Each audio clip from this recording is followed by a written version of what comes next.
Hey Spine Gang, today we've got a really short but awesome spinal workshop about how to achieve and maintain perfect posture.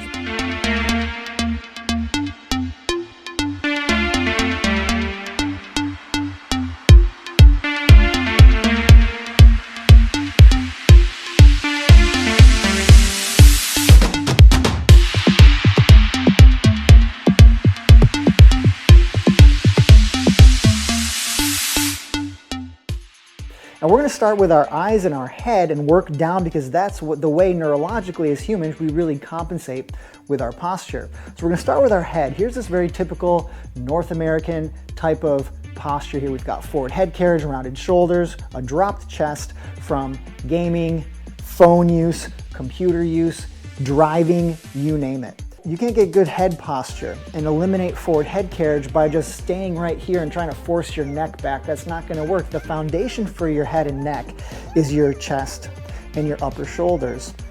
So we're going to work from there.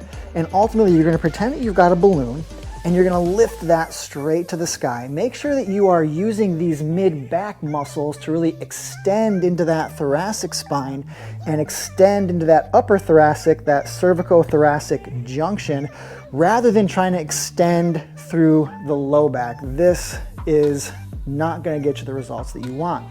So the first thing I'm going to do is I'm going to lift that upper back. I didn't move my shoulders. I didn't really even move my head.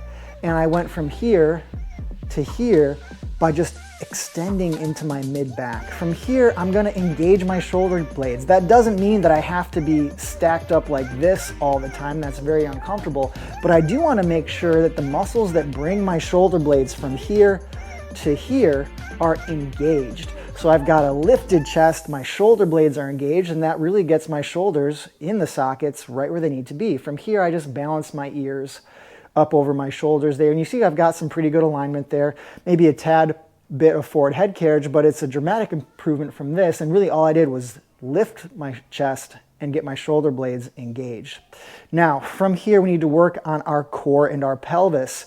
Here's this very typical locked knee, pelvis dumped forward type of American posture because we're so used to sitting. That's what. To get your pelvis in the right position, all we're gonna do is squeeze our butt. And you'll see that if my pelvis is dumped forward and I squeeze my butt, it forces my pelvis into a neutral position. Neutral is perfect for the low back. We don't want it hyperextended. We don't want it hyperflexed. We want a neutral position for the pelvis. From here, I use my stomach to hold that position and I can let go of my butt, right? We can't walk around like this 24/7 with our butts clenched. From here, I'm going to soften into my knees, just to give myself about 5 degrees of play forward and back. We don't want our knees super bent, but we also don't want them blocked out because that's, again, going to dump that pelvis forward. And I wore my heels today on purpose because when I'm wearing something with a heel or a drop, it makes this a lot harder to maintain because this position makes me want to go like this. You know, that heel was invented to make, King Louis XIV's butt and legs look good. They weren't developed for good ergonomics. So we put all that together, quite simply. My heart is up and forward, ready to receive awesome things and share awesome things with the world. My shoulders are engaged. My head is balanced up over my shoulders. And from here, I engage my core. And if I can stand like this, that's really good posture. Good posture is important for a lot of different reasons. Number one, what your posture is like really portrays your attitude towards the world. People with better posture have instant credibility versus somebody that doesn't. So if you're in a sales position, any kind of management, leadership, or if that's where you want to be, management, leadership, good posture is just the best economic sound advice for your career.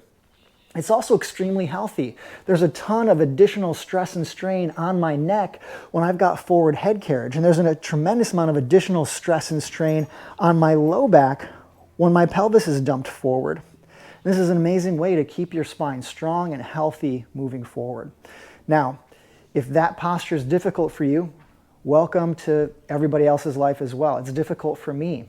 We've got a lot of exercises that can help you. With your lower extremities, we've got the Foundation Clinic that I'll link to right now. And then moving forward, I'm going to really work on just pinpoint exactly how to maintain other positions as well.